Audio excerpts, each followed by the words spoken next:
তুমি তো আমারই জানো না। ভিডিওটা শুরু করার আগেই বলে দিচ্ছি আজকের ভিডিওটা কোনো জ্ঞানী ছোট বাচ্চা এবং আমার পরিচিত কেউ দেখবেন না। কেন? কারণ আজকের ভিডিওটা একটু ফাতরা এবং ইয়াং জেনারেশনের জন্য তৈরি। তো চলুন শুরু করা যাক। এই সময় কম, শুরু করো। তোমার দিন দিন পম বড় হচ্ছে। আমারও একই প্রশ্ন, মানে আপনার পম্পম গুলো দিন দিন বড় হচ্ছে কেন? আমি দিন দিন বড় হচ্ছি, আমার পম বড় হচ্ছে, গাছ যখন বড় হচ্ছে ফল বড় হচ্ছে। ও তাই তো, মানে গাছ বড় হলে তো ফল বড় হবেই। হ্যাঁ, কেসটা তুমি ধরেই ফেলেছো। আপামনি এই বড় বড় ফল নিয়ে আপনার কি কোনো সমস্যা হয় না? না মানে আপনার অনুভূতিটা কেমন? আমার তো সমস্যা না, আমার তো ভালো লাগে। ও আচ্ছা, তাইলে আপনার ভালোই লাগে। সত্যি কথা বলতে আপা, আপনার পম্পম গুলো কিন্তু আমারও ভালোই লাগে।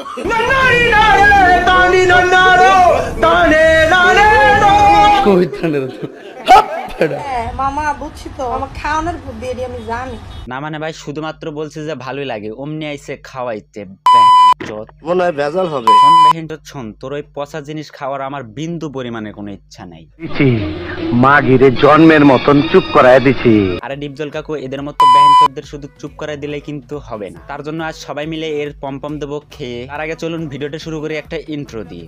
নোংরামি করবি, রোস্টিং হয়নি, আমি বিপ্লব রোস্টার বিপ্লব। আমার ছোট বিন্দা কোনে হাত তোর ভাগ্যটা ভালো যে তোর ওই জায়গায় আমি নাই, না হলে যে তোর কোথায় হাত দিতাম। কি মানুষ রে বাবা, ছি। এই কেউ উল্টা পাল্টা ভাববেন না, আমি ওর মাথায় হাত দিয়ে বলতাম যে ভালো হয়ে যায়, এখনো সময় আছে, ভালো হয়ে যায়। আর আপনারা যেটা ভাবতেছেন ওইটাও ভালো হয়ে যা, এখনো সময় আছে। কুতকুতি দিও না। কেন আপা, কেন কুতকুতি দেবে না? আপনার অনেক শ্বশুরি। জি আপা জি, আপনার যে অনেক কুরকুরি মানে থুক্কু সুরসুরি, সেটা কিন্তু আমরা ভালো করে জানি। আমার শ্বশুরি লাগে। আর হ্যাঁ, আপনার এই সুরসুরি বা কুরকুরির একমাত্র চিকিৎসক আছে, সেটা হচ্ছে জনি সিং। ঠিক বলেছো তুমি, ঠিক তো দাও কেন?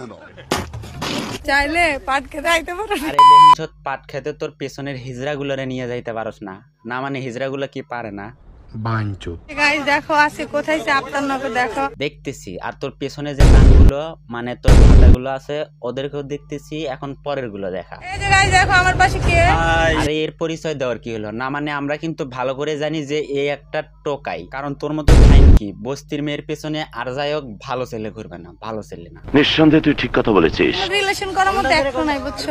না বা এরা তো রিলেশন করার জন্য নয়, এরা হচ্ছে আপনার পেছন মারার জন্য। মানে এরা তো ফ্রিতেই আপনার সঙ্গে করতে পারতেছে, আবার এখানে রিলেশন করার কি হলো বুঝলাম না। কি কইতাছো? আমি তো কিছুই বুঝতেছি না। আমিও না। আর হ্যাঁ, আমি কিন্তু বন্ধুত্ব করার কথা বলছি, অন্য কিছু নয়। আমার মনে হয় ঘটনা সত্য। দেখো মামা, এই যে পাট খেতে আছে, তুমি চাইলে পাট খেতে আইতে পারো। এত করে যখন বলতেছেন তাহলে তো যাইতেই হবে। এই আপনার কি কেউ যাইবেন?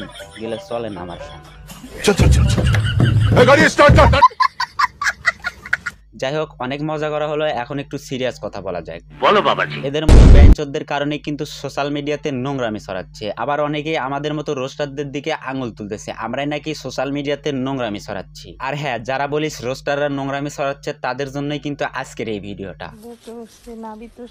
এখন তোরা একটু ভাব, যেখানে নোংরামি আগে থেকেই ছড়াচ্ছে সেখানে জাস্ট আমরা একটু প্রতিবাদ করি, আর তোরা বলিস আমরাই নোংরামি ছড়াচ্ছি। যাই হোক, তোদের কিছু বলা নাই, ভিডিওটা শেষ করে আমি এখন যেতে চাই। ওকে বন্ধুরা, ভিডিওটা শেষ করছি, দেখা হচ্ছে পরবর্তী কোনো এপিসোডে। ততক্ষণ সবাই ভালো থাকবেন, সুস্থ থাকবেন, ধন্যবাদ, আল্লাহ হাফেজ। নোংরামি করবি, রোস্টিং হয়নি, আমি বিপ্লব রোস্টার বিপ্লব।